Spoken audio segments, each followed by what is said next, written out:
if we and some of our competitors together manage to steal some of the rides that are today still taken by car, then yeah, we are super happy.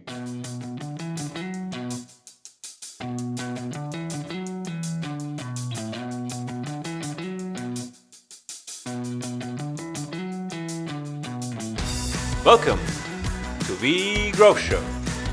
What keeps us driving is what drives you further. This is your hosts, Sebastian Kunz and Serhat Kaya. Hello everyone, and welcome to this week's episode of The Growth Show. We are very, very excited to have Julian Blessin with us today. Julian is the co-founder at TIER Mobility. For the very few people out there who don't know what TIER Mobility is, it's one of the hottest startups right now in Germany, and not just in Germany, but also in other countries in Europe, which we will touch throughout this conversation. And TIER offers e-scooters, mainly in big cities, which you can rent via a smartphone app. And this has been around since around April this year. And we see this everywhere on the streets. So we're very, very excited to have you. Julian, thank you very much for joining us today. Hi guys, thank you for having me. So Julian, just to just kick off our conversation, if you connect the dots, growth and yourself, how would you describe it? Your famous intro question. I love it. So personal growth. I was thinking about it, and I realized that I never had a systematic approach to personal growth or to personal development. I rather, like, if I think back, I guess what made me grow was a lot of role models in my life, not so much celebrities or any fancy role models, rather people in my close environment. So starting with my grandfather or early teachers, also in university, or my first boss, for example. So that made me, I think, grow personally, where I could relate to. And maybe later in my career, there were some points where there was quite some systematic personal growth. For example, I spent before joining TIER, I spent the last 4 years with Boston Consulting Group with Digital Ventures, and there the DNA is pretty much personal growth oriented. So you would have your quarterly evaluations and set your goals, and then see how you can grow personally on different dimensions, for example, like team leadership and so on. So there was quite a systematic approach, and I enjoyed it. It's helped me a lot, I guess, these 4 years. However, it's not in my personal DNA to set myself like personal growth goals. I rather have a vague goal and see what takes me there, and take it from there.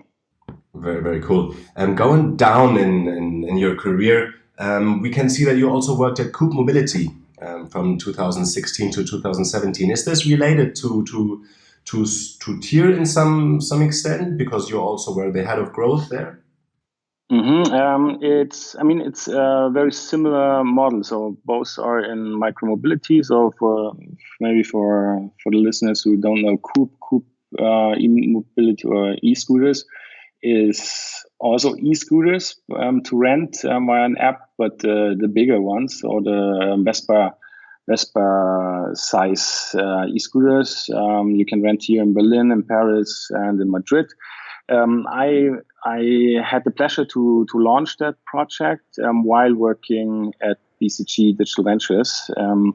So it was not my company. It's actually owned by BOSCH.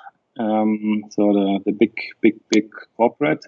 It was quite early in the days where mobility was not as hyped as it is today. But still, yeah, it was super cool product still, and of course, it helped me a lot to head start then TIER. So as already mentioned, TIER Mobility is now one of the very, very few providers of e-scooters, especially in Germany. Can you tell us a bit how this journey started and when you thought or when you came up with the idea to create your own company and to enter the e-scooter market as soon as it's ready?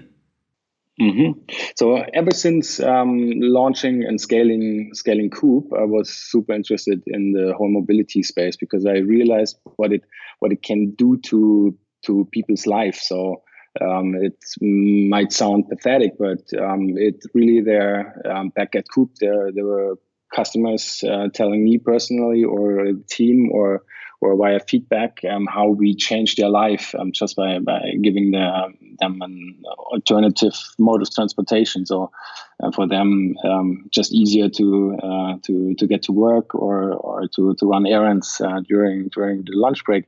And so it really fascinated me how mobility can what it can do with for people in cities. And then a year ago or 1.5 years ago, I started to think about the smaller e-scooters because the price came down and the quality got better. So it was worth thinking about starting a sharing model with smaller scooters, the kick scooters. And then it came all together by I met my co-founder Lawrence. He came back from a surf trip after his running his company Rebuy as a CEO for over 10 years. So we met. We also contacted Matthias Lauk, our CTO and third co-founder. He was the former co-founder also of Lieferando, so very experienced guy, also a serial entrepreneur, and it came all together. We started then TIER, almost exactly a year ago, in July or August, and we launched our first CD, not in Germany, but in Austria, in Vienna, in mid of October, so only 2.5 months later. When you guys first met and talked about the idea of TIER, what was your mission, and did that mission change during this whole going to market part of doing? Our mission, I think we had it almost from day one. It's change mobility for good. And that means that we want to add to the mobility options within our cities, and we work towards a goal of car-free cities, at least in the city centers. If you imagine, I work and live in the center of Berlin. It would be a dream to get rid of the cars and find alternative ways how to use the space. If you think like how much space the cars take up and just parked cars, it's insane. Yeah, very true. Cool. So just to talk about the topic growth again, because we just had a quick discussion before the recording, and what Julian told us is that TIER already achieved over 5 million rides. So you guys hit over 1 million rides in the first 30 days, which is already a crazy number. And now, a couple of weeks later, we are already at over 5 million. First of all, congrats to that. And second of all, how did you make that happen? What were these tactics that you did? Did you do anything that the other providers didn't? Because as far as we can see online from doing research, you are the fastest growing e-scooter provider in the market, right? I think so. Maybe let me correct the numbers. So we have quite substantially over 5 million rides globally, and the 1 million within 30 days referred only to the German market launch. So we started in June. We were able to start in June this year in Germany and hit 1 million German rides, so to say, in less than in 30 days. Wow, yeah, I remember the first couple of days, honestly. Sorry to interrupt you here, but everyone was driving these scooters. And like even those people who didn't know about this, I didn't know about the launch, to be completely honest with you. But I did my first ride on the first day. Great. Good to hear that. Yeah, it was. It took Germany quite some time to get the regulation right. So the politicians took over a year to finally release the Verordnung, what it's called in German. And it was never clear when it will be really legal to hit the roads. So we are super happy that it fell also in the summertime and in the heat wave in Germany. So everything came together. Yeah, perfect. I mean, it's a perfect time, like you mentioned, but what do you think, what kind of strategies or tactics did help you in the beginning with to just grow that massively on the user basis? I think first of all, our marketing or growth team did a fantastic job in launching a pre-launch campaign. So people could sign up over 3 to 4 months before the actual launch date in Germany, just for a waiting list. And we contacted them once we hit the streets and gave them some free ride.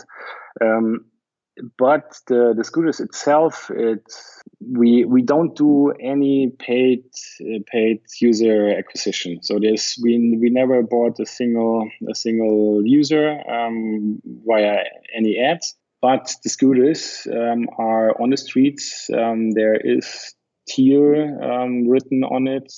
Everybody sees them.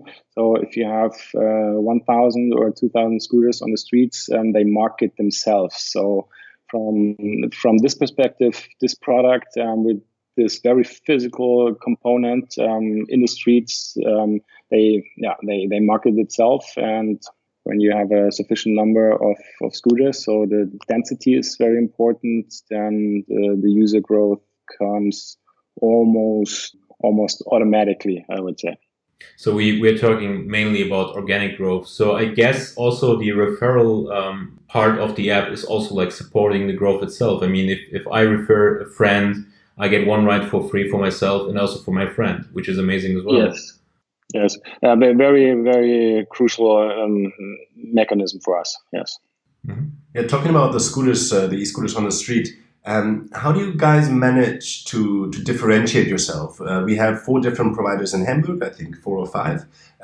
How do you differentiate yourself from your competitors? Is this just pure design, or what do you do there? I mean, you can differentiate on quite some dimensions. So one being the scooter itself. So we have a dedicated hardware team that co-developed our scooter. And it's said to be the best scooter on the streets by many tests.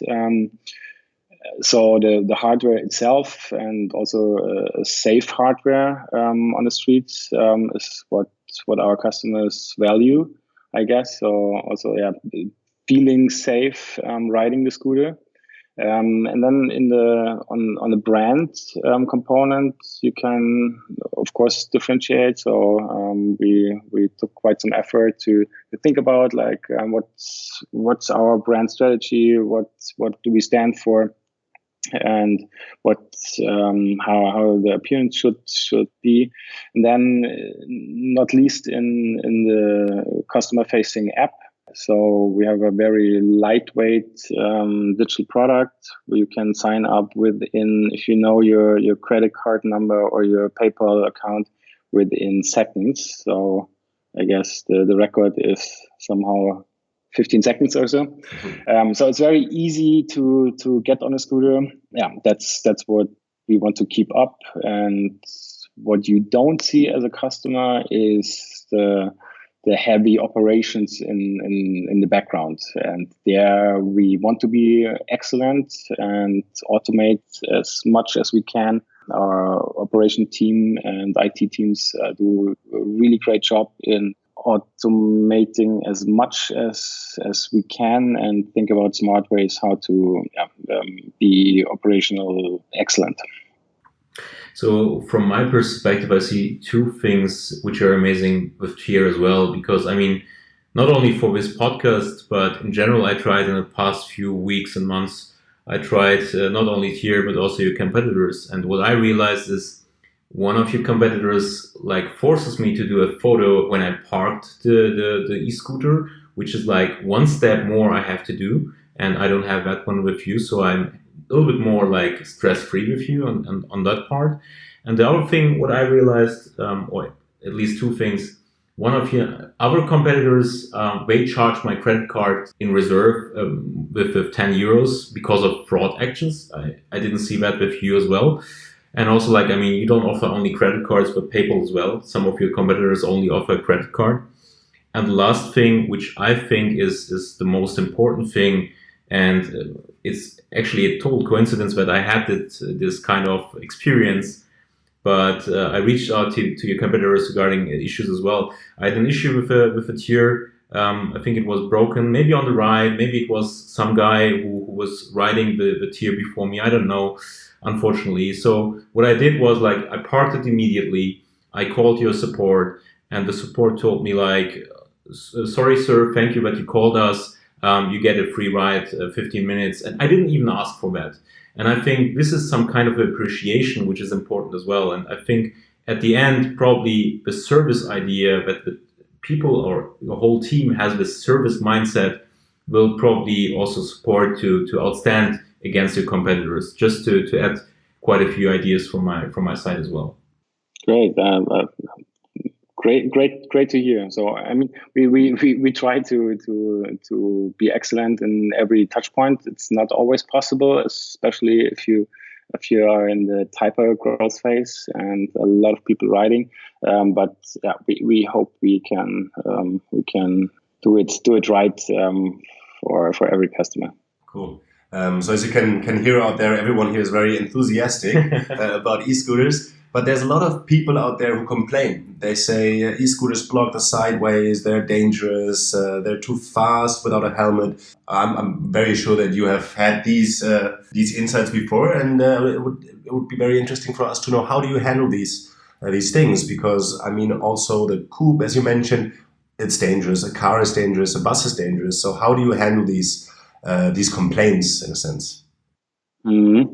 I mean, first of all, it's super interesting how many people have opinion on scooters. So that's just incredible to see. So whether good or bad, so it really kind of like divides the nation, I would say, this summer. But I mean, there are critics, and partially they are right. I mean, it's very early days in these micromobility days, or in this evolution happening right now. And of course, like the scooters were the first scooters we used and our competitors were using were, for example, not made for sharing. They were made for consumers and not for running heavy sharing operations with them. So they did not last too long. So our scooters a little over half a year or 6 months, which is not environmentally friendly and not where we want them to be. So we are in the third generation of the scooters now. We look at well over a year in durability of our scooters. So there's an environment argument that comes up all the time, and it's improving with every iteration of scooters and also of our operations. And then there's of course the parking issue. We try to give our best to educate our users when they sign up, but also before they take the ride, and even if they end the ride, that they park responsibly. However, it's still people using them, and yeah, we hope it's getting better. If really scooters are in the way and blocking, for example, like blind people or so, that's not nice. And we have squad teams the cities can call and hopefully within minutes or half an hour, we move and remove the scooters. That's a cool approach. I didn't even know that existed, but very cool that you already have a solution for that. Yeah, there's also a telephone number you can call if it's not parked nicely on the scooter. Awesome. Yeah. So I think like with every new mobility provider out there, we had these bikes here. We had the normal scooters. There is people, as you said, it splits the nation, it divides the nation. There's always people who have a very strong opinion. And I mean, at least everybody talks about you, right? So if it's like everybody knows this here, we have a big newspaper in Hamburg called the Mopo. So I walked past and there was a big headline saying you should ban e-scooters. So like, as you said, everyone is talking about it. So that's it's very cool. We cannot complain. Exactly. And so in Hamburg, TIER launched in April 2019, but the company exists since summer last year. So I guess a lot of things was going on that we didn't see, that your customers don't know about.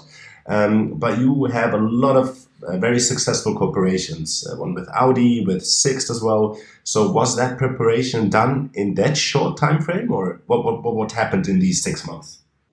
Yes, I think all the corporations were closed over the last 6 months, and we have a dedicated small team who does an excellent job in talking to these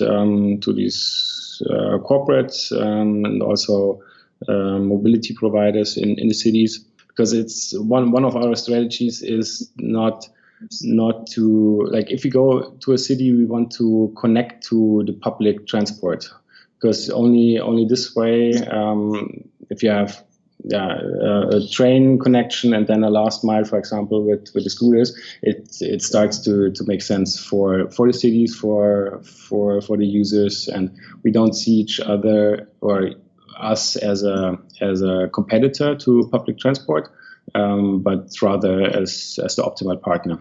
BVG in Berlin or the MVG in Munich, they see it the same way. So you can already today book a TIER scooter via the respective apps of the public transportation companies. So in case somebody who listens to this podcast has not used TIER yet, you should definitely sign up with the code GROWSHOW and you get a nice start bonus from our friend. So what I'm curious about is, I will just bring something up from my experience regarding what can prevent growth for a startup, for a company.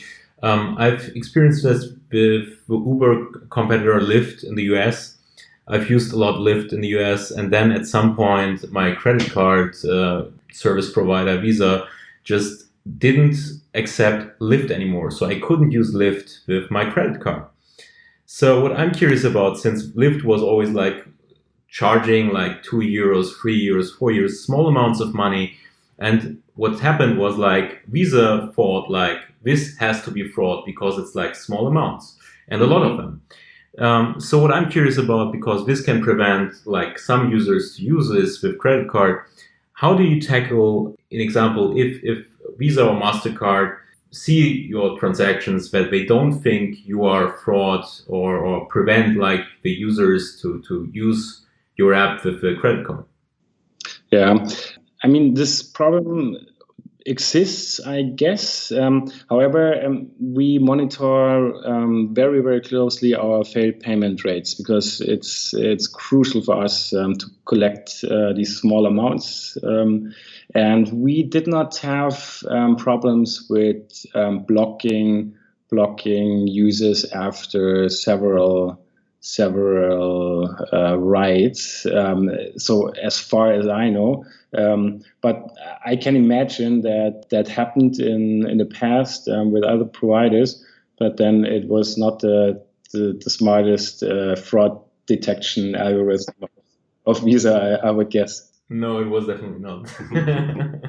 So I don't think we have the problem right now. It's rather people running out of cash on their prepaid cards that's causing problems for us. So they have to put money on their cards to ride again. So in the past few months, since the company was launched, you raised more than 30 million in venture capital. And amongst these investors is also Formula One race driver Nico Rosberg. We'd love to hear more about how you reached out to your investors, how you got that amount, because that's not typical for a German startup to select double digits in terms of millions of euros. So how did that work out for you? Was that the plan, or did he approach you even, or how did that go?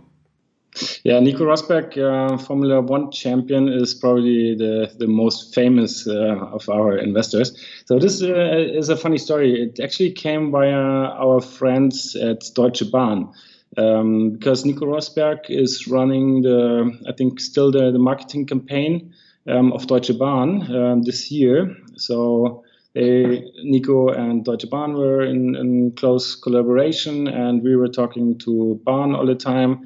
So this is how we got introduced to Nico, and I think it clicked. Nico is doing quite some investments in the mobility space, and it was a win-win for both sides, I guess.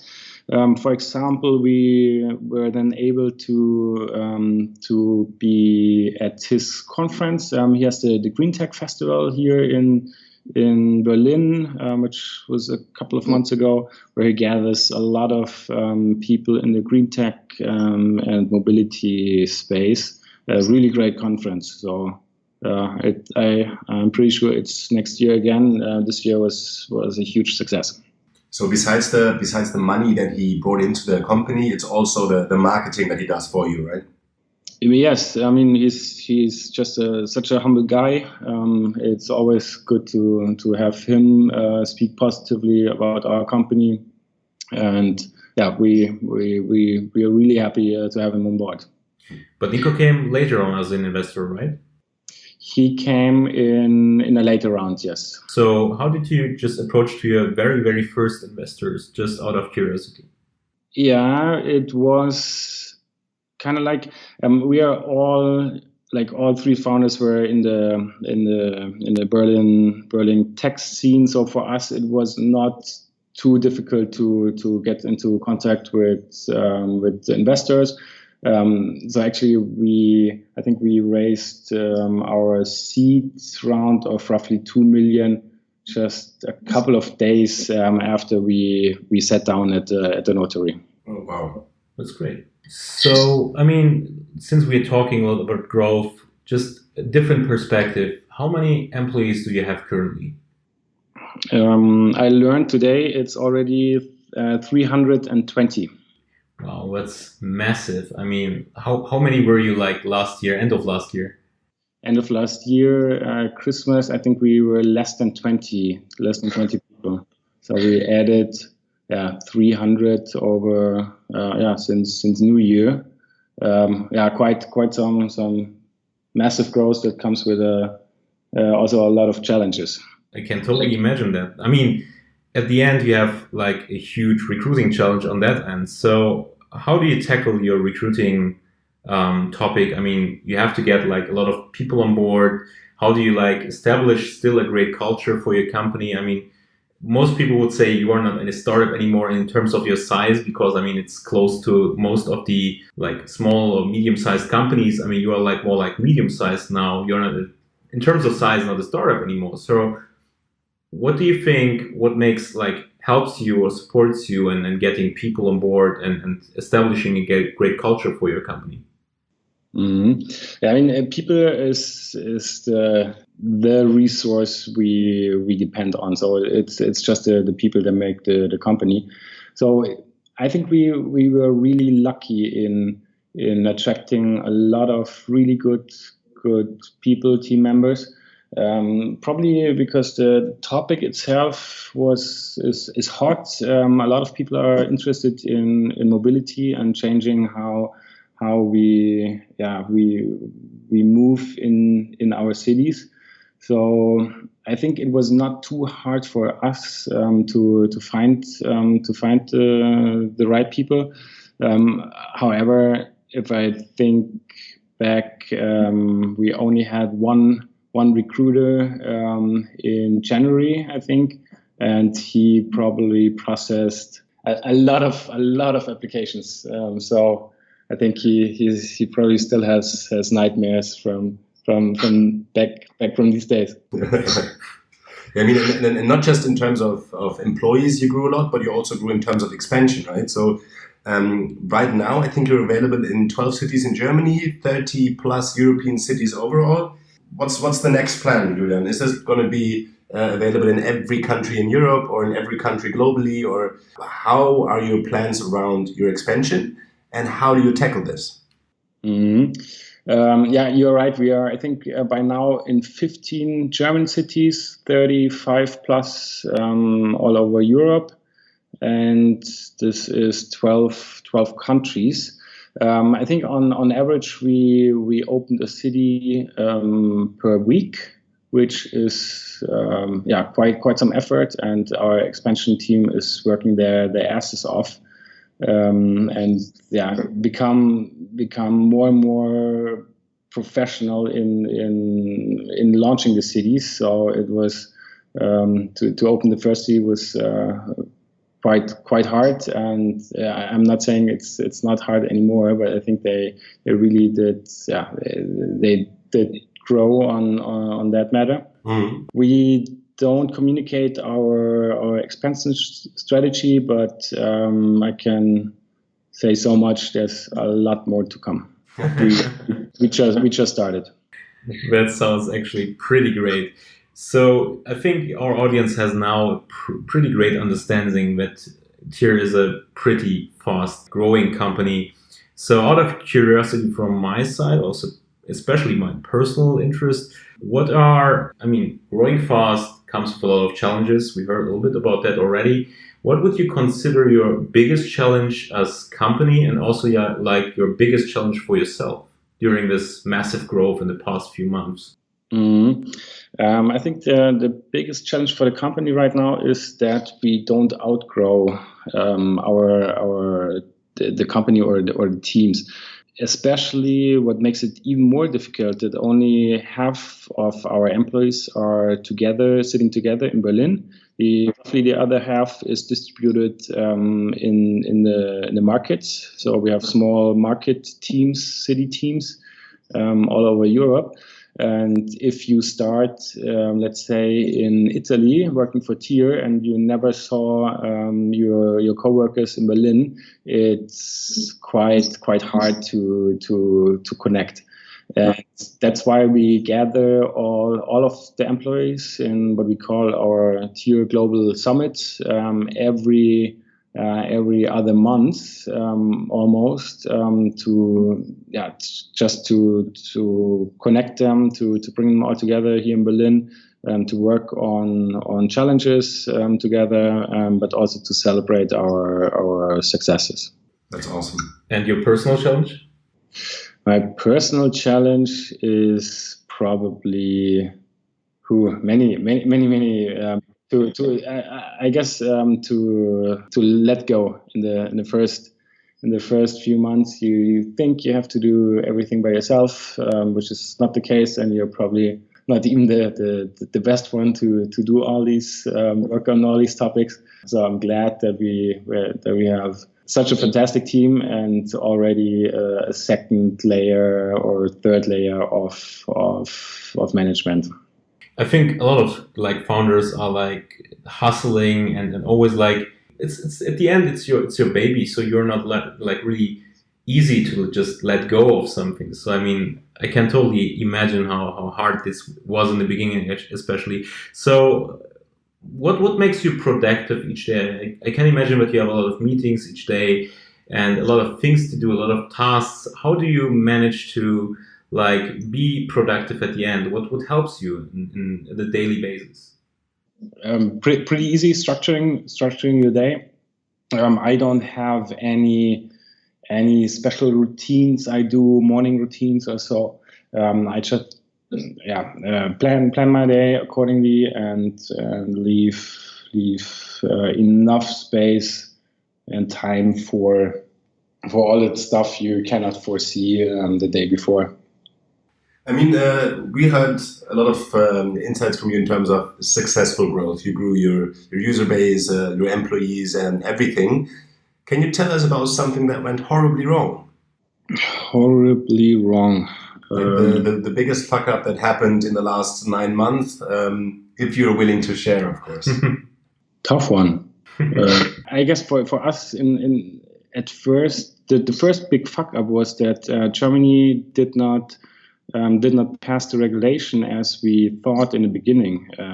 We thought when starting TIER, Germany will open within a couple of months, and we are ready. So we had to shift plans and then start in Austria. Austria is not too far from Germany and also from German culture. But I guess that was a fuck up in the early days. Yeah. Okay, but that sounds like nothing really went too wrong, and then the timing was perfect with the heat wave, as you said. So things went very, very smoothly so far, and fingers crossed that it stays like this.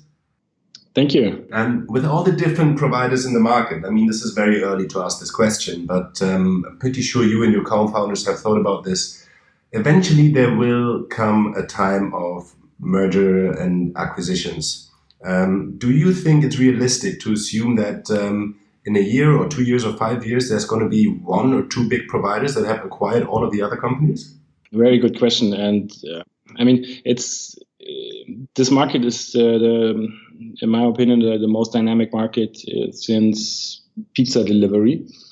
So I think everything can happen. It's people raising so much money so fast, and if you launch, for example, like a wrong vehicle, like a scooter that does not perform, it can be that you're out. So I think it's super dynamic. It's really hard to project what happens. What I really believe is that we just started. The market is huge, and if I talk about the market for short distance trip within cities, so 0 to 3 or 4, even maybe 5 miles, it's just so big.